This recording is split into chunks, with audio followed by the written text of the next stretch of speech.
Uji i lumit Tiber ka depërtuar në vend Punishtën, ku është duke u ndërtuar ura e re për Këmbësor që lidh veriun dhe jugun e Mitrovicës, duke dëmtuar veglat e punës dhe materialet ndërtimore në vend Punishte.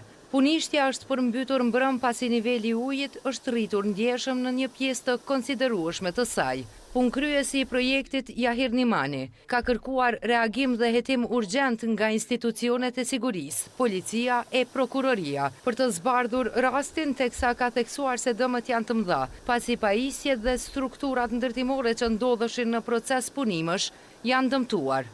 Kryeshefi ekzekutiv i ndërmarrjes Iber Lepenc ka sqaruar situatën rreth vërshimit të Punishtës. Mbram ka mesnata kemi pas një rrëshqitje të dhëut në kanalin kryesor dhe është desh me herë që ujin prej kanalit kryesor me zbrasën në shtratin e lumit Tiber derisa ndërkohë e kemi ndalë digën e vogël në Pridvaric.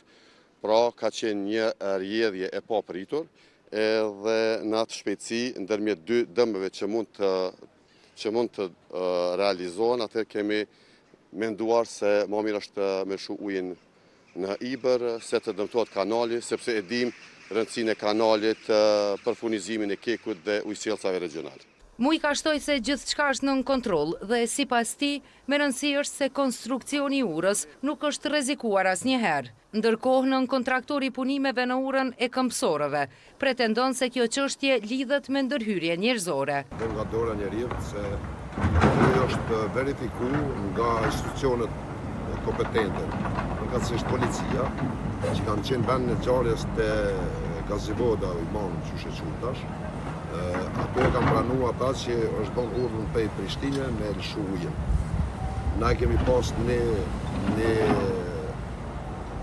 marrëveshje që ujin mos me lëshu pa paralajmërim, edhe nëse lëshohet ujin me u lëshu me mas të vogël, nëse do të thonë arritet niveli ujit atje lart të Imani me lëshu me një mas të vogël, mos me na po me neve.